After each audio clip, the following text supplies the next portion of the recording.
Jimmy? How you doing? Good, you? I'm doing good. It's good to be alive, isn't it? Better than the Alternative?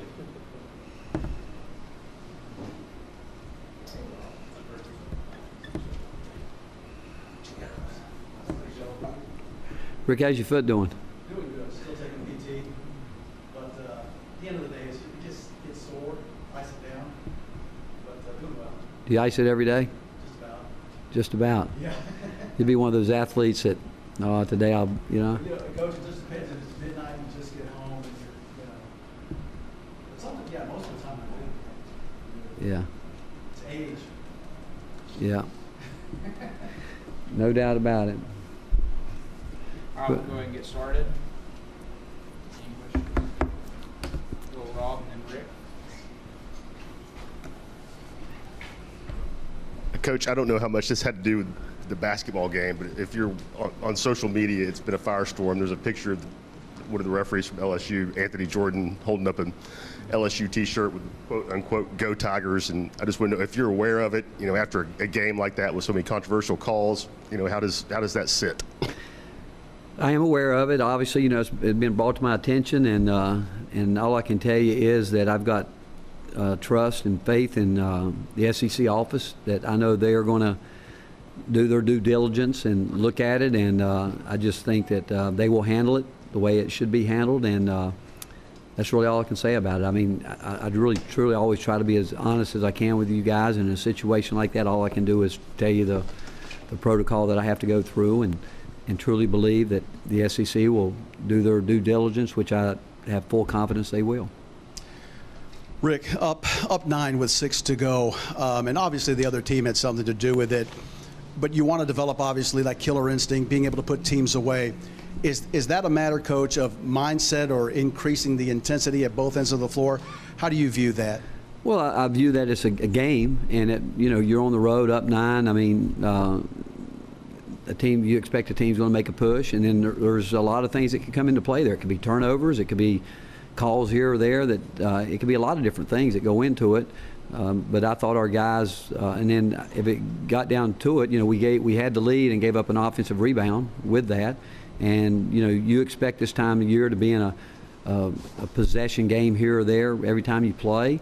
And then you think about the plays that bothered me more than anything would be, they had Jordan Bones' intentional foul, and then Grant was falling out of bounds and throws the ball back in, which you should never do. He should just take the turnover right there. So you give 4 points away in situations like that, and free throws, and so you take those plays, and then at the end we did not defend the ball the way we need to. We didn't do it. We had a couple stops when we really had to, which I thought was good. But when you go back and think about them getting a second shot, which they're good at that, but throughout the entire game we did a pretty good job keeping a team that thrives on offensive rebounds off the glass. But the fact is, I don't think it's anything that I'm alarmed about, other than I want to see us win every game. And when we don't execute the way I think we need to, Grant picked up a charge where he doesn't normally do that, or he was called for a charge in that situation, and so it's just you learn from it, and we got to look at the things that we've got to do to continue to get better. But we know going in it, we're going to be in games like this the rest of the way. There's no question about that, and we've got to make sure we know how to handle those situations, and we've got to do a better job, obviously. How do you get Jordan Bowden back to being the guy he was 2 or 3 weeks ago? That's a great question, and you know what? It's up to him to do his job. I mean, we can't put everything on certain guys every night. We need everybody to do their job, and consistency is a key word, but that's been a key word with him throughout his career.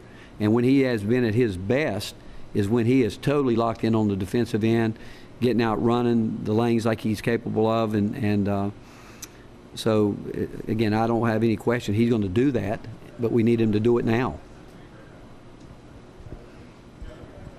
Rick, you guys have been a really high assist team all season, but the last 3 games those numbers have been down. What do you attribute that to, and is that a concern at all? Yeah, well, it's a concern because we got too many guys playing with the ball, holding the ball too long, trying to think they've got to make the play when in reality they don't. We ever since we've been here, when we've been good, it's when we're all moving the ball, playing together, and letting the offense work for it, as opposed to guys trying to dribble, raise up and shoot the ball. And it comes mostly from the guards, where if they're going to dribble, at some point in time, they got to get fouled. You look at that number, we're probably as low as any team in the league where our guards drive the ball and get fouled.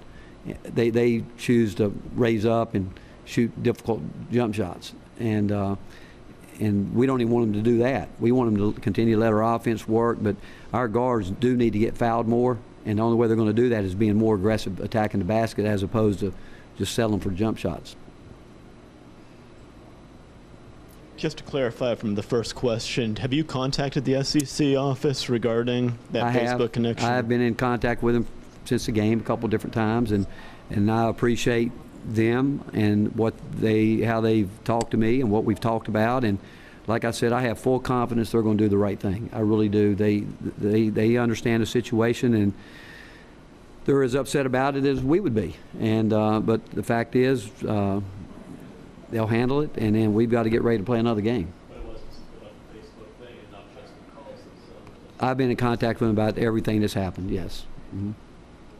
Corey and Dan. Rick, a couple of things. I know you don't like the rule about the inability to call a timeout during a live ball. What was the reason that rule was put in the first place? What was the explanation given? The scrums out in the middle of the floor when the players, 4, 5, 6 guys are on the floor trying to come up with a loose ball, and all at once the coach way down the floor calls timeout, and the referee there blows his whistle, not even knowing if his team's got the ball. And that was that I think was the real reason it was put in. And the fact of the matter is, I don't think coaches should be allowed to call a timeout in that situation, but I do think that coaches should be allowed to call timeouts. And I think we put referees in tough positions. And I think one thing we have to do to continue to improve our game is do everything we can to help referees do a very difficult job. And that puts them in a position that, I'm trying to yell at the player to call a timeout or something, and if I don't get it, they hear it, they call a timeout, then everybody looks at them saying, well, no player called it, where they're expecting the guy to do it. So I just don't think the rule makes sense. At the end of the game, anytime we should be able to call timeouts except when there's a scrum in the middle of the floor and we don't know who's got the ball. But that's the reason I think it was put in. And why do you think your own ball defense wasn't better, in particular the second half? I think that, again, we got away from the coverage that we were doing, and post guys came up and didn't make coverage. But it goes back to our guards all year. We tell them all year long, you guard the ball until you hear the coverage call. And if they start looking around trying to see it themselves, again, they've got to have their head on a swivel looking at it. But in the meantime, because nowadays so many teams just slip screens, they don't even set a screen. And so if you start jumping one side or the other, you're giving up the lane to the basket. And the first rule in basketball, you got to guard your man. And we were allowing them to get down the lane, and then we were really wanting to shrink the floor. We did a good job for the most part, but we started spreading out at the end of the game. And but we've got to get better there, and we've talked about that all year. And we have gotten better, but we've got to be more consistent. Rick, I know you addressed this a little bit after the last game, but have you had a chance to go over that final play where Grant picked up the foul with less than a second left? And just what are your thoughts on that now that you've had a chance to go back and look at it? Well, my thought is, it's a tough way to end a basketball game. It's a tough way. And that's, you hate to see, I'd hate to see it happen to anybody for a game to end like that, but people are going to say if it's a foul early in the game, it's a foul late in the game. I could go back and point out different situations where I say, well, if that contact's called, this contact should have been called, and what you want again is consistency. And again, I don't think there's any question in terms of officiating. Our officiating nationwide is trending in the right direction in terms of people that are really involved with officiating are really trying to get it right. I do believe that. Do we have a ways to go? We do. And but again, I hate to, it was a tough way to end a game and watch somebody get to shoot 2 free throws with .6 on the clock.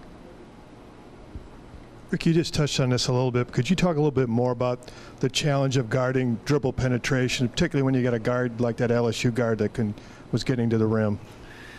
Well, again, it's hard for anybody to guard the ball, but we've got guys that I think are more than capable that can do that. But then you got to have help from your teammates, and it goes with ball screen coverage. I can tell you that our post guys a couple of times didn't help them out the way they need to. But I do think it's a real challenge for our guards to to understand that they have to work hard at staying in front of the ball, because again, once you get, and everybody tries to beat you off the dribble, that's part of the game, and it's going to happen. It's not going to be perfect, but you got to win those more than you lose them, because when you start getting beat off the dribble and you start helping, now you open up chances for teams to get to the glass to rebound it and this and that, and but some of the situations, it was some guys getting beat off the dribble for when they shouldn't have, and others were when the coverage wasn't right, and they got beat that way. Coach, I guess this is maybe hand in hand with the dribble penetration. Is that why you guys are fouling so much? I mean, the two best conference teams you've played, Kentucky and LSU, you guys have been whistled for 47 fouls. Have you seen a common thread? Well, I can tell you this. I don't think we changed. I don't think we're playing any different. I mean, we talk about not fouling. And so I can't answer that question, Rob, other than the fact that we have not talked about we're going to start fouling more. And so again, I guess would have to say that teams are trying to make us foul, which you go into a game, you know they're going to try to put fouls on Grant Williams and Admiral Schofield, probably for them, and maybe even a Jordan Bone. Kyle Alexander has gotten into some foul trouble, and I could defend him in a lot of ways where I don't think he's got a great whistle. I don't. But has it affected him? We talked about it, so it has. But as a team overall, we have not changed the way we've played all year long. So I don't know how to answer that question, because I know it's a big discrepancy, and I'm scratching my head for it too, to be quite honest with you. Rick, Grant seemed to think he got hooked late in regulation there. I know it's been called a few times in your games this year. Do you feel like that call has been called consistently throughout since it's been implemented this season? I think this. I think if referees do what they're told, I don't think they'll have a problem. I don't. And I think that they go over there and they look, and some guys, look at calls, look at fouls, and again, I don't know how it all works. I know they sometimes in our situation are talking to people back, but the call's got to be made, and they can't be afraid. If an ejection is warranted, you have to eject somebody. You have to, whether you want to. And again, you just got to officiate the rules. And I think that anybody, J.D. Collins, Mark Whitehead, the people that work with the officials day in and day out, that's what they want. They want consistency. They want them to officiate the rules of the game. And now that they have a chance to go over and look at all those things, you would have to think they can get it right. And whether they do or they don't, I mean, who's it subject to? I mean, a rule's a rule. And I know this. They know what the rule is, and now they got to just go and they got to get it right. And if there's three guys looking at it or two, whatever, I don't know what the discussion is, and whether it's a flagrant 1, 2, whatever. I don't know how that discussion plays out. Rick, obviously you're not happy about the way that the ending to the ball game as far as the call, but are you also kind of hoping that in that last moment you're not getting a contested three-point shot from Lamonte followed by maybe a bad reach-in foul by Grant, regardless of whether they called it or not? Yes, I mean, again, in both plays, Lamonte and Jordan Bone were coming to settle for threes. They should be putting the ball, take the ball to the basket, and we had enough time to do that, and we couldn't do that. Again, you don't want players coming down the floor thinking, okay, I'm just going to bring it up here and raise up for a three. You want to be more aggressive than that, and then you can't fault Grant. I mean, playing it out, you playing to win. That's just natural reactions. That's what that is. And so, no, I don't want anybody to think that we're blaming officials for anything. I mean, like I said, the SEC will do their due diligence on what they think. We've got to worry about what we have to do to be the team that we want to be and make the plays when we need to make them, and we'll learn from it. And you know what? We're pretty much in the same situation we were a year ago right now, coming down the stretch. And again, we've got a chance to continue to play. We just got to worry about our next game, and we're getting ready to play a team that's had a great year, a team that's fast, a team that has the leading scorer in the league, and another one that's playing great. And we've got to get ready to play and move on. And we've got a lot of respect for Ole Miss and what they're doing and the year they've had, and that's where our focus has to be. Yeah, I was going to ask you about Ole Miss. What impresses you most about their team? Well, I think they're defending at a very high level. You know, they're going to change defenses. You know, they like their 1-3-1 back to and they can change different defenses out of it, and they just want to see how you can handle that. They play a fast-paced game, and what I mean by that, I think their offense, there's a lot of speed brought to it, and two terrific guards have played, you know, really good basketball, and Kermit's done a great job stepping in with Andy Kennedy when, you know, I had so much respect for Andy and what he did, and I think Kermit would be the first to tell you that he was able to inherit some good players, and he's done a terrific job with them. And so we know, again, they're a terrific team. They're as good as anybody that will play, and they've proven they can play with anybody in the country. Coach, after the Kentucky game, you applauded your team's maturity handling that loss. Did you see the same kind of maturity after this LSU loss? Yeah, I don't have any reason. I mean, I think these guys know that they'll come in and we'll look at it and do what we got to do. And again, we'll do what we've done. And I know this: they want to win, and they know it's not going to be easy, and we just got to keep moving forward. Rick, sort of when you're dealing with your players and you have to talk to them about, hey, maybe that call didn't go the right way, where do you find that line between kind of letting them know, hey, just got a bad deal there, versus, hey, you still could have done something to control this and control what you can control? Well, I think you guys know me well enough. I'm going to be honest with my players. And I'm going to say, I can say all the things you just said, but I will say too that we have to control the outcome of the game.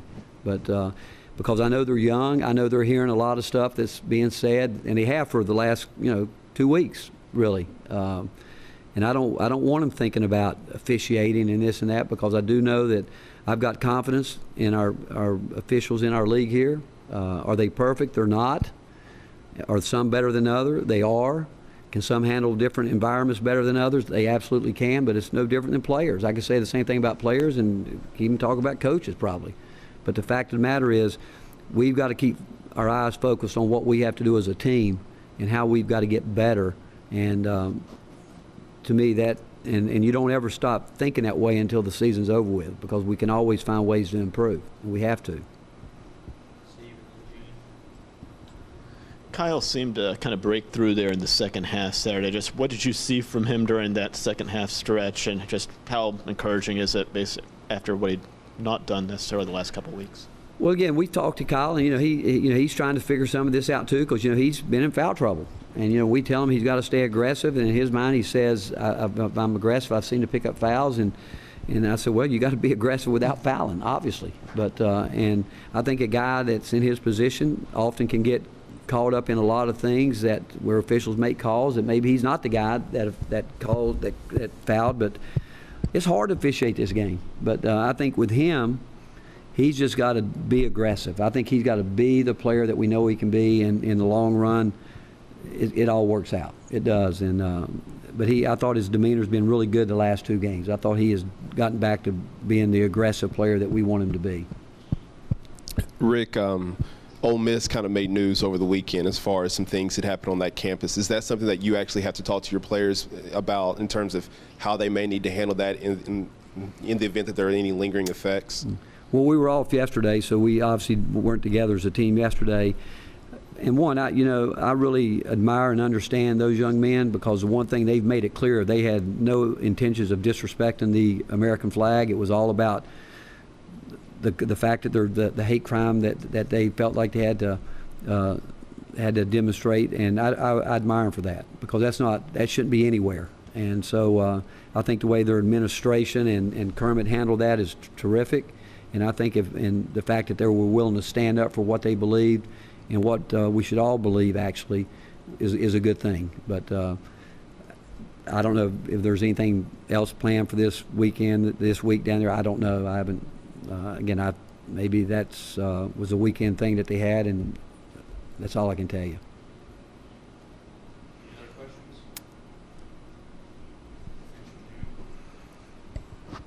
questions? Rick, there was a situation where Grant Williams had been called for a blocking foul. It was near the baseline, and they called a flagrant on LSU when they went to review it. When they review that, can they take that call away from Grant Williams? Is that a reviewable call there? I don't think it is, but I wanted to make sure. They cannot take that foul off. They can't. They Obviously, the foul shouldn't have been called, but they can't take the foul off. They can't. All right, thank you all. Good, thanks.